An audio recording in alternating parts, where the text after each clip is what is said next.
With people now shot dead by federal agents in our streets, dozens more dead in detention centers, and who knows how many others beaten or abused, there is still no indication that Trump's secret police are slowing down, right? And because our world's so chaotic, there are a million things happening all at once. A lot of people, they've missed some things, and so Democrats organized a forum with 3 people who were brutalized by immigration agents while driving in their cars, all of whom are U.S. citizens. And it's very important we hear and talk about these things, especially as a number of platforms seem to be suppressing things. And so with that in mind, you can hear from the first witness, Elia Rahman, who experienced what she's about to describe just 3 weeks ago. And for some additional context, she has autism and a traumatic brain injury, and while she was on her way to an appointment at TBI Treatment Center, she says that she came upon a traffic jam with ICE vehicles. I had not wanted to pull into a blocked, chaotic intersection, but verbally agreed to do so and rolled down my window after an agent yelled, "Move! I will break your effing window!" Agents on all sides of my vehicle yelled conflicting threats and instructions that I could not process while watching for pedestrians. Then, the glass of the passenger side window flew across my face. I yelled, "I'm disabled," at the hands grabbing at me, and an agent said, "Too late." Beat up my police before I'm disabled, so I can go to the doctor up there. That's why I didn't move.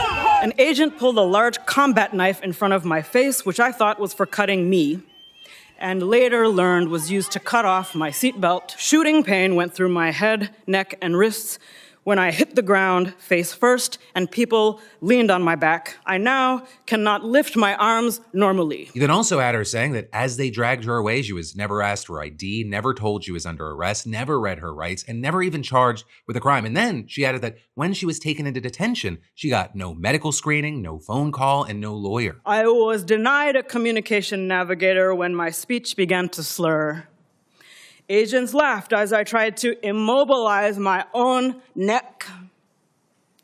I asked for my cane and was told no, pulled up my arms and prodded forward in leg irons by agents laughing and saying, "Walk, you can do it, walk." When I was finally placed in one to be taken to interrogation, an agent taunted, "You were driving, right? So your legs do work." I pleaded for emergency medical care for over an hour after my vision had become blurry, my heart rate went through the roof, and the pain in my neck and head became unbearable. It was denied. She then also went on to say that she lost her ability to speak, so her cellmate began pleading with the guards on her behalf. The last sounds I remember before I blacked out on the cell floor were my cellmate banging on the door, pleading for a medic, and a voice outside saying, "We don't want to step on ICE's toes." And then she testified that the next thing that she knew, she was at a hospital where doctors told her that she had suffered a concussion, which is, bad enough for anyone, but fucking terrible to hear if you already have a traumatic brain injury. And that, of course, is not where it ends, because we then heard from our second witness, Daniel Rascon. And with Daniel, he says that last August, when he was running an errand with his future father-in-law, Francisco, and his future brother-in-law, Jonathan, all of a sudden, 2 unmarked trucks boxed in their car. I looked up thinking we must be at a red light or in a traffic jam. But to my surprise, I was instead met with four men in face masks, sunglasses, and baseball caps, and guns drawn, pointing straight at us. And so these men who he said weren't wearing uniforms started pulling open the car doors, all while refusing to identify themselves. And then he says that they smashed the driver's side window, punched Francisco in the face, and then broke the passenger side window and reached inside. Hey, you can't do that! Terrified for our lives, Francisco bravely drove straight through the only open pathway down the street, hoping to be driving towards safety. When we were instead met with gunfire, one of the 4 men attempted to murder us after we passed by, as he fired and made contact with the passenger side of our car multiple times. We narrowly escaped as pieces of glass fell on our heads. Daniel saying that they made it home in a car riddled with bullet holes and called 911. And when local police came, they handcuffed Francisco and questioned everyone else. The officers then allowed the same 4 men who had just attacked us to come to our home. Those 4 men were asked to identify who they were looking for, but they had zero idea as to who they were even targeting. And then, 2 weeks later, at 4 a.m, Daniel says that he woke up to law enforcement surrounding his home with assault rifles and an armored truck, with everyone inside panicking, and then the men breaching the front door, and they began yelling at them to come out with their hands up. The agents pointed the bright lasers attached to their rifles at each of us inside the home. They even pointed their weapon at my fiance, who was pregnant at the time. But then again, that is not where this ends, because we have to hear from our third witness, Marimar Martinez. And Ms. Martinez, she shared how last November she packed a bag of clothing to donate to her local church, then started driving there, but eventually she came upon a Border Patrol vehicle. For the next 15 to 20 minutes, I followed these Border Patrol agents through my neighborhood, honking my horn, shouting out La Migra to warn my neighbors about the presence of these agents who have been terrorizing our community over the past few weeks. I made eye contact with the driver of the Border Patrol vehicle and watched as he turned the steering wheel once again to his left and sideswept my vehicle. Martinez then saying that she immediately hit the brakes, as did the Border Patrol just ahead of her, and so she tried to escape for her own safety. I drove forward and went around the Border Patrol agents, who jumped out of his car and pointed his gun at me. They're then saying that she drove into the far left lane, striking the curb, and then... The next thing I knew, I felt a burning sensation in my arms, legs, and that I had been shot by pepper balls. I could hear my back passenger window shatter, and I felt bullets continue to pierce my body. I looked down and I noticed blood gushing out of my arms and legs, and I realized I've been shot multiple times. Yet despite all of that, somehow she says that she drove another mile, then pulled over and called 911, but the horror, it only continued from there. At the hospital, I remember seeing multiple agents standing around. I remember the agents rushing the nurses to finish up so they could take me with them. So after less than 3 hours there, she says that she was discharged and delivered into the hands of Border Patrol. One of the agents came out to me with his cell phone and took a photograph of me. I told him I did not consent. Was this the agent that shot me? Was this a trophy for him? And actually on that note, Democratic Representative Robert Garcia read aloud the text messages that he says were written by the agent who shot Martinez. The agent linked an article about your shooting and texted, "Read it. 5 shots. 7 holes. I fired 5 rounds and she had 7 holes. Put that in your book, boys." Oh, well, it is what it is. Shit happens. Put that in your book, boys. But yeah, getting back to the story, Martinez says that she started bleeding through her bandages, and so an FBI agent had to redress her wounds and bring her to a second hospital before taking her back into custody again. Meanwhile, federal agents took the Border Patrol vehicle that allegedly hit Martinez's car out of the FBI secure evidence garage, drove it to Maine, and had a Border Patrol mechanic repair it. So you have Martinez arguing that that amounts to the destruction of evidence, especially since her lawyers hadn't been able to inspect the vehicle yet. But there you had the agent who shot her testifying that he believed that the vehicle had no remaining evidentiary value after it was processed and released by the FBI, and adding, "I was told to pick it up, so I picked it up." Also with this, the government accused her of trying to ram federal agents with their car, charged her for assault with a deadly weapon, and labeled her a domestic terrorist. And although the charges were dropped back in November, the government still refers to her as a domestic terrorist on its website. And, you know, if her story, it sounds oddly familiar, you're not alone there, with Martinez herself making the connection. I am Renee Good. I am Alex Preddy. I am Silverio Villegas Gonzalez. I am Keith Porter. They should all be here today. Also, I'll say, speaking of Good and Preddy, we're now learning more about the men who killed them, with Wired reporting that 2 agents belong to highly militarized and notoriously aggressive special response teams, or SRTs. Ray Jonathan Ross, who shot Renee Good, was an ICE SRT agent, and Raimundo Gutierrez, who's one of the guys who shot Alex Preddy, was a CBP SRT agent. And as their name suggests, these units are meant for special high-risk missions, and so they're patterned off of the U.S. military special forces teams, not regular police. Right, which is why I have many saying that they behave not like regular police, but like soldiers with the outlet writing. They use explosives to breach the doors of homes. Team members are equipped with full tactical gear, military-style helmets, assault rifles, and heavy-duty crowd control weapons like pepper balls, foam launchers, and flashbang grenades. They have deployed less lethal munitions and chemical dispersants with little or no warning. Federal agents have charged into crowds without dispersal orders, dogpiling people who often are doing nothing more than observing or yelling their disapproval at the feds. And I'll also say, it's not just SRTs, we're also seeing the Border Patrol Tactical Unit, or BORTAC, on city streets, which a former CBP commissioner likened to using a chainsaw to mow your lawn. Or because they're an offensive tactical team traditionally used for drug raids, counterterrorism missions, and other operations on the border. And so when you've got these guys facing off against middle-aged moms blowing whistles and yelling shame, you can only imagine what the outcome's gonna be. And now, I mean, you're getting reports that these brutal tactics of these special units, they're spreading into ICE and CBP as a whole. And that, to a certain degree, may explain a lot of what we've seen over the past year and why judges are just so fed up with the outrageous cases that have been piling on their dockets. And actually, while we're talking about that, this is just a nuts situation. You had a judge subpoenaing the Justice Department's lawyers for the District of Minnesota to explain why DHS had ignored ignored so many court orders, including not releasing several immigrant detainees that he had ordered them to release. But then, when a DHS attorney entered the courtroom, she ended up giving an answer nobody was expecting. She reportedly told the judge, "The system sucks. This job sucks. I wish you could hold me in contempt so that I could get 24 hours of sleep," with her then describing how it's like pulling teeth to get DHS, ICE, and the DOJ to follow court orders, and explaining, "It takes 10 emails for me for a release condition to be corrected. It takes me threatening to walk out for something else to be corrected." And all of that, as you had NBC reporting that she picked up 88 cases in less than a month, so that also may explain some of her exhaustion. But also, in no way is she alone, right? We've seen numerous attorneys now quitting the DOJ's Minnesota office because of just how political and insane things have become. And then there's more that we're gonna dive into in just a minute. But first, let me say, big shout out to today's sponsor, Incogni. Because your personal information, it's being exposed by companies that you've never even heard of. A recent example is a major alarm company whose third-party billing partner leaked customer data. We're talking names, emails, home addresses, even social security numbers. But Incogni helps remove your personal information from data brokers and third-party sites that quietly collect, sell, and resell your data. Scammers love stuff like your full name, phone number, home address, relatives, and work history, but Incogni, they wipe that out for you. Or when I signed up for Incogni, I found sites I'd never visited that somehow knew way too much about me. And the dashboard shows where your data was found and what's been removed without you spending months sending takedown emails. And with their custom removal feature on unlimited and family plans, you can flag any site and their privacy agents handle it for you. And this matters because even one exposed profile can lead to spam, scams, and worse. So if you want to stop your personal data from being passed around like a party favor, check out Incogni. Just scan that QR code or go to incogni.com/DeFranco and use code DeFranco for 60% off. That's incogni.com/DeFranco, code DeFranco, because scammers can't steal what's not there. But then diving right back into the news, more news you need to know.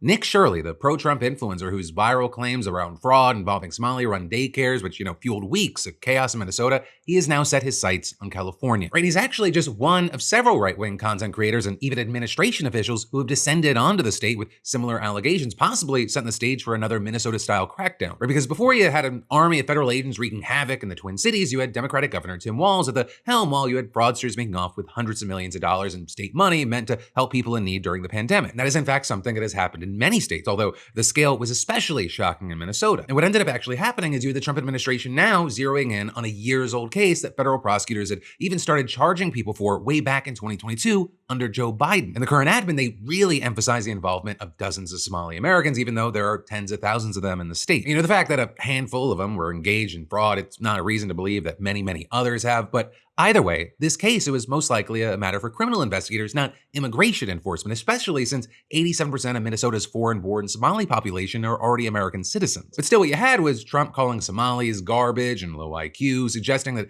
Congresswoman Ilhan Omar should be deported, and allegations of widespread fraud among Somali and other immigrant communities. It became part of the implied justification for this massive surge of immigration agents to the state in early December. And that was especially true after Nick Shirley claimed to have uncovered a $100 million fraud scheme involving Somali childcare centers in Minnesota, although he did so without providing any real or at least conclusive evidence. And in fact, the Minnesota Department of Children, Youth, and Families reported carrying out checks on 9 child care centers accused of fraud in Shirley's video and found that all were operating as expected. Though notably, you also had the agency revealing ongoing investigations at 4 of the centers on the list, and in total, it is 55 open investigations involving providers that are getting government funding. And so I say that because the point isn't to say that there are not any issues and that there isn't any fraud at all. Right? In fact, going back years, news outlets have published multiple stories covering childcare fraud, and several people, like I said, have been prosecuted. But you had Shirley implying that this had never been discussed, and he manufactured outrage on unsubstantiated and overblown allegations. And it was then after his video that the Trump administration moved to send another roughly 2,000 federal agents to the city, with it then being just 2 more days until ICE agent Jonathan Ross shot and killed Renee Good. Right, and since then, we've just seen an absolute flood of videos appearing to show federal agents violently arresting immigrants and citizens, brutally cracking down on protesters, and shooting and killing American citizen Alex Pralle. And then in addition to the chaos on the ground, you had the White House moving to freeze federal childcare funding for Minnesota and 5 other Democratic-led states, although you had a federal judge temporarily blocking that effort. And now today, we're seeing Border Czar Tom Homan saying that 700 agents will be leaving the state. But of course, that brings us to the question of where will they go next? Because you have some saying that the Trump administration and the MAGA influencer machine, they may be planning to follow the same playbook elsewhere. And in fact, to that point, you reportedly had a senior White House official telling Wired as far back as last month, the fraud is so blatant and widespread in Minnesota that it's a good place to start, but it's only the beginning. California and New York next. You also had Trump claiming in early January that California under Governor Gavin Newsom is more corrupt than Minnesota, and adding, investigation of California has begun. Right, and then last week, he created and filled a brand new position at the Justice Department, Assistant Attorney General for National Fraud Enforcement. And while we haven't heard much from him yet, what we do know is that Shirley is on the ground in San Diego, and again, appears to be targeting Somali-run childcare centers. He's also reportedly been working with a woman named Amy Rakert, a failed politician turned private investigator who's been showing him around. She's also now posted a picture with Shirley on Twitter, writing, "California, here we come. When Nick Shirley drops the video, it's going to be fire." And with that, Shirley appears to be investigating fraud in California the same way that he investigated fraud in Minnesota, which was by showing up to daycares and just asking to see the children, at least based on the videos posted online. It says there's 14 children enrolled here. You don't care. This is my daycare.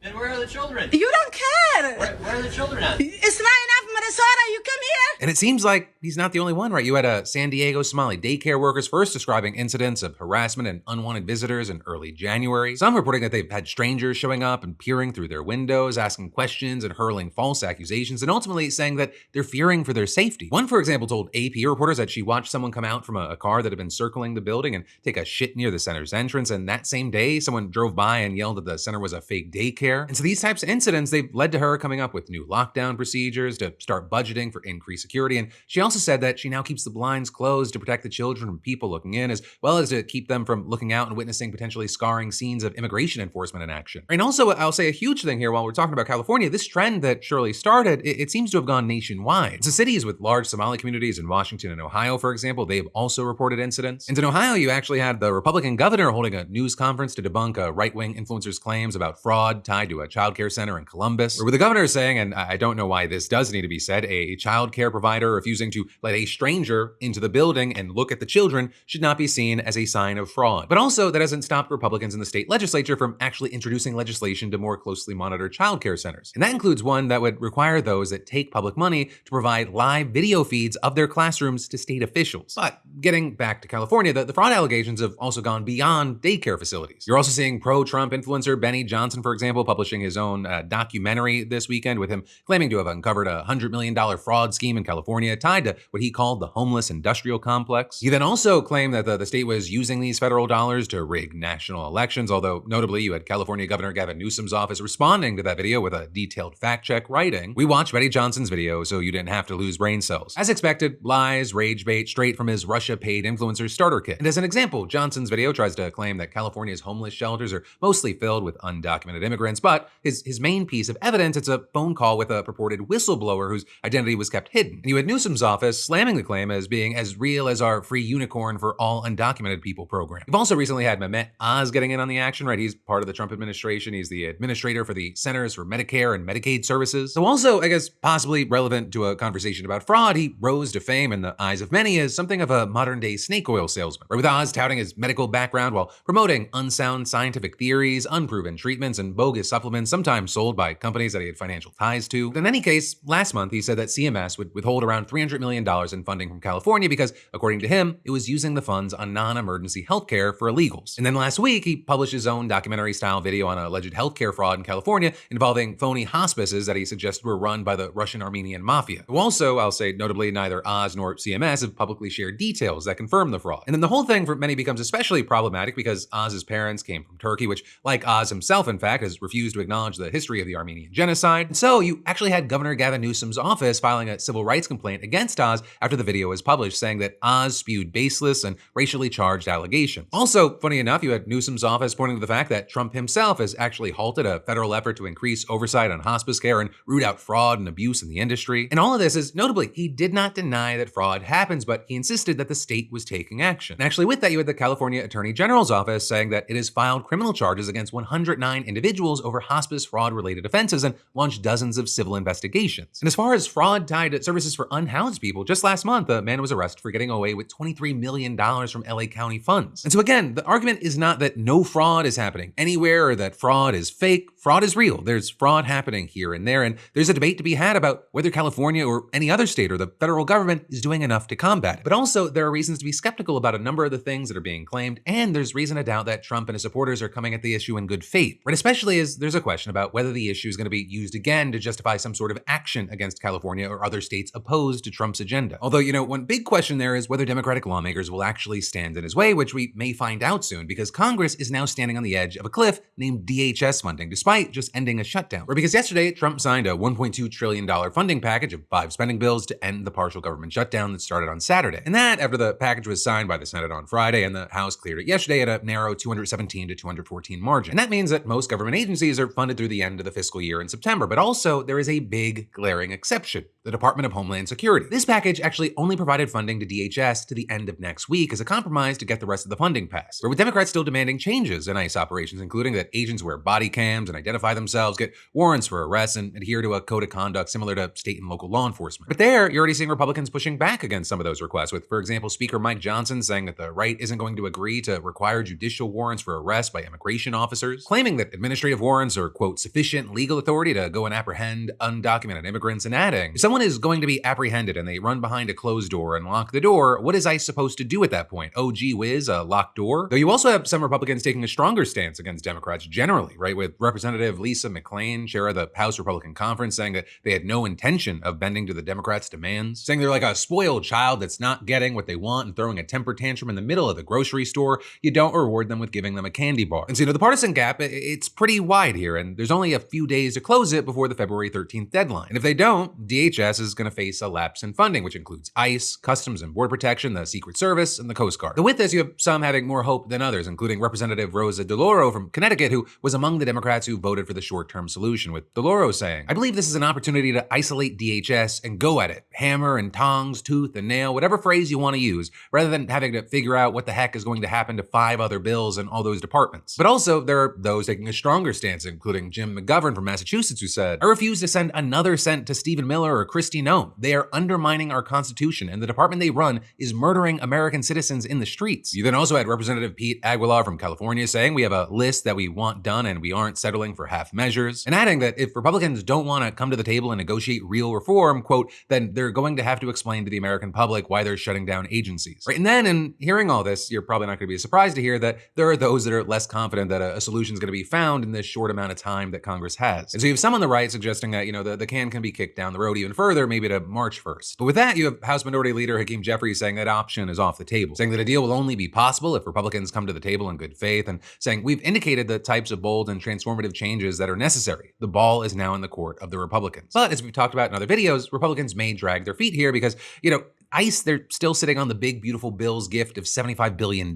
So that it could keep them afloat for the year. All while, though, you have the Republicans battling pressure from within their own party, coming straight from the top guy himself. Trump's recent declaration that he wants to nationalize elections, it's thrown the party into absolute chaos as they try to spin the president's words into not an authoritarian attempt to exert control over the outcome of future elections. Because we talked about it yesterday. You had Trump calling into the Dan Bongino show where he claimed that Democrats are bringing in illegal immigrants so they can win elections, and then he made this call to Republicans. The Republicans should say, we want to take over. We should take over the voting in at least 15 places.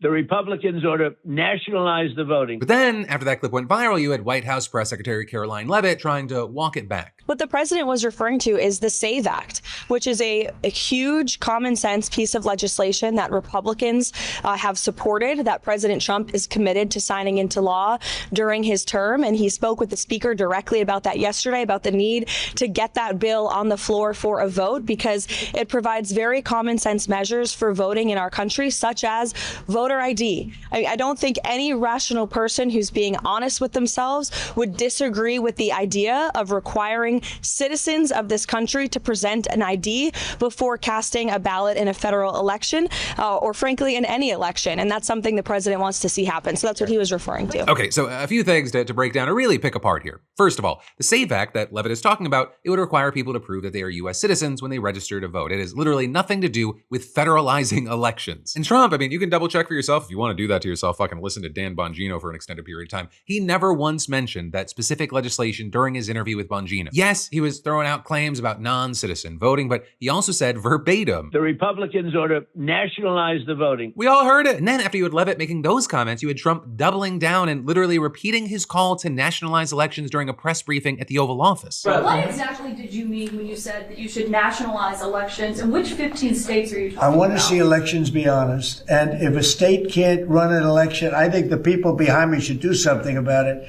Because, you know, if you think about it, a state is an agent for the federal government in elections. I don't know why the federal government doesn't do them anyway. With Trump then going on to repeat his false claims about the 2020 election being rigged and crooked, specifically mentioning Detroit, Pennsylvania, and Atlanta as places he said had horrible corruption, and adding, and the federal government should not allow that. The federal government should get involved.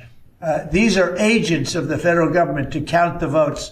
If they can't count the votes legally and honestly, then somebody else should take over. And so, you know, it seems like the guy's making it pretty damn clear that he wants to nationalize at least some elections. A desire that apparently has nothing to do with the SAVE Act, because he also never mentioned it once during that briefing either. But then, even after Trump doubled down and clearly contradicted Levitt, we still saw some Republicans trying to spin those comments to make it sound less, I don't know, like he's fully drunk the authoritarian Kool-Aid. So you had Senate Majority Leader John Thune reiterating the SAVE Act story after Trump's briefing. With respect to nationalizing elections, I think the president has clarified what he meant by that, and that is that he supports the SAVE Act. But then also, you had Speaker Johnson just taking a completely different approach, just fully committing to Trump's story about the elections in blue states being rigged or fraudulent. Or Johnson specifically mentioning California and the recent Republican loss there. I mean, they hold the elections open for weeks after Election Day. That's just one thing that bothers so many people. We had 3 House Republican candidates who were ahead on Election Day. In the last election cycle.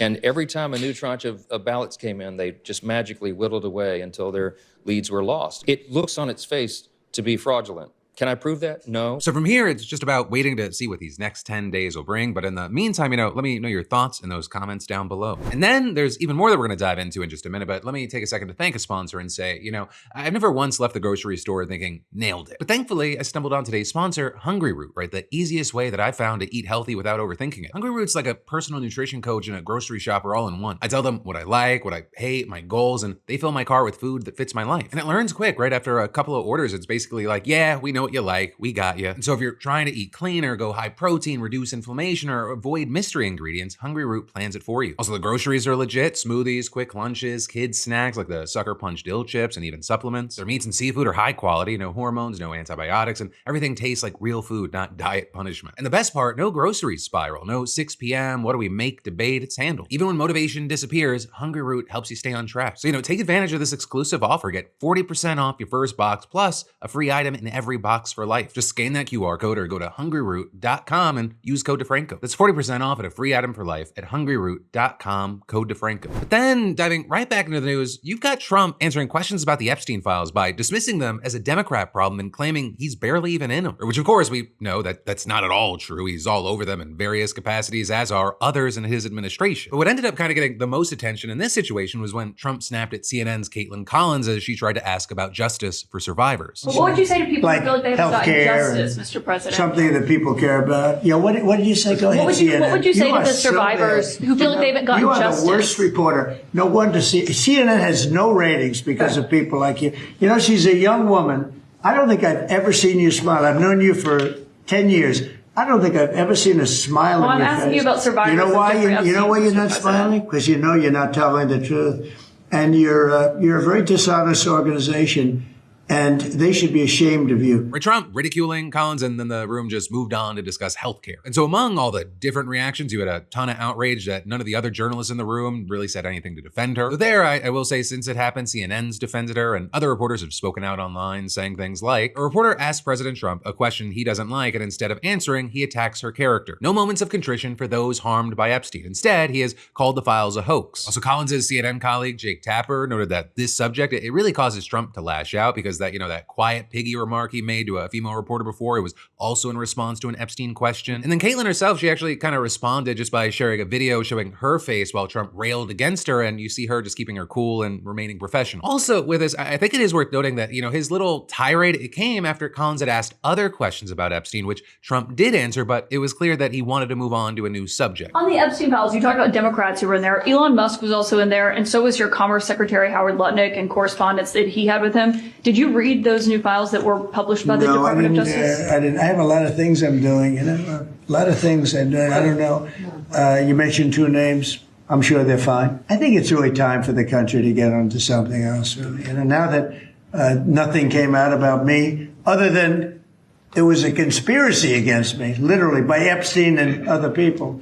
But I think it's time now for the country to maybe get onto something else. But of course, with the way that Trump and all his people, they were fighting against the Epstein files, how they're releasing and messing things up now, how they're speaking, and also how Trump is responding when Epstein questions come up, it's making it so that people aren't going to be able to move on. Though also the Epstein files, while it's kind of like a pain in his side, for pretty much anyone else, it would be career ending. And actually what we're seeing in places where dorms have not been completely destroyed are some other politicians, it's actually messing up their careers. Over in the UK, Peter Mandelson just resigned from the Labour Party and House of Lords over revelations in the Epstein files, claiming that he doesn't want to cause further embarrassment for his party. Because some of the communication showed that Mandelson gave Epstein sensitive financial and political information, with some of that happening in 2009 after Epstein became a convicted sex offender. He also allegedly sent Epstein a confidential document intended for the prime minister and accepted tens of thousands of dollars in payments from Epstein. And then there was also a photo that appears to be of Mandelson depicting him in underwear alongside a redacted woman or girl. And so now he's actually under investigation in the UK for misconduct while in public office. Right? And so you have a lot of people looking at that going, how novel of a concept that a politician resign and face real political consequences for being implicated in this massive scandal. Though also going back to the United States, I will say some people are feeling some pressure here. For example, you had Melinda French Gates discussing the mentions of her ex-husband, Bill Gates, and saying, whatever questions remain there of what I